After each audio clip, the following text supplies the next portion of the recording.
ശബരിമല സ്വർണ്ണക്കൊള്ളക്കേസിലെ ഒന്നാം പ്രതി ഉണ്ണികൃഷ്ണൻ പോറ്റിയെ രക്ഷപ്പെടുത്താൻ ശ്രമമുണ്ടായെന്ന് പ്രതിപക്ഷ നേതാവ് വി ഡി സതീശൻ. ദേവസ്വം ബോർഡും മന്ത്രിയുമാണ് ഉണ്ണികൃഷ്ണൻ പോറ്റിക്ക് ഒത്താശ ചെയ്തു കൊടുത്തത്. ഉണ്ണികൃഷ്ണൻ പോറ്റി കുടുങ്ങിയാൽ ഇവരെല്ലാവരും കുടുങ്ങുമെന്നും സതീശൻ. അതിന് പോറ്റിക്ക് വേണ്ടിയിട്ടുള്ള എല്ലാ ഒത്താശകളും ചെയ്തു കൊടുത്തത് അന്നത്തെ ദേവസ്വം ബോർഡും അന്നത്തെ ദേവസ്വം മന്ത്രിയും. എല്ലാ കാര്യങ്ങളും എല്ലാത്തിനുള്ള അവസരം ഉണ്ടാക്കി കൊടുത്തു. ഉണ്ണികൃഷ്ണൻ പോറ്റി മാത്രമാണ് ഉത്തരവാദിയെങ്കിൽ ഉണ്ണികൃഷ്ണൻ പോറ്റിക്കെതിരായി എന്തുകൊണ്ട് ക്രിമിനൽ പ്രൊസീഡിങ്സ് സ്വീകരിച്ചില്ല? എടുക്കാമായിരുന്നല്ലോ. ഉണ്ണികൃഷ്ണൻ പോറ്റി മാത്രമാണ്. അപ്പോൾ ഉണ്ണികൃഷ്ണൻ പോറ്റി കുടുങ്ങിയാൽ ഇവരെല്ലാവരും കുടുങ്ങും എന്നിവർക്ക് വ്യക്തമായിട്ട് അറിയാമായിരുന്നു. അതുകൊണ്ട് ഉണ്ണികൃഷ്ണൻ പോറ്റിയെ രക്ഷിക്കാൻ വേണ്ടിയിട്ടുള്ള ഏർപ്പാട് കൂടി ചെയ്തു. കൊടുത്തത് മുഴുവൻ ചെമ്പുപാളിയാണെന്ന് എഴുതി കൊടുത്തു. എല്ലാം ചെയ്തു കൊടുത്തു. എന്നിട്ട് ഇപ്പോൾ ഇവരെന്ത് ചെയ്തു?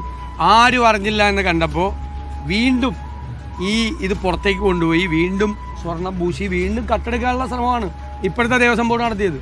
അത് ഇപ്പോഴത്തെ ദേവസ്വം ബോർഡ് പ്രസിഡന്റ് വന്ന് അയ്യോ ഞാനൊന്നും അറിഞ്ഞില്ലേ രാമനാരായണ എന്ന് പറഞ്ഞിട്ട് കാര്യമില്ല. കോടതി വിധി കൃത്യമാണ്.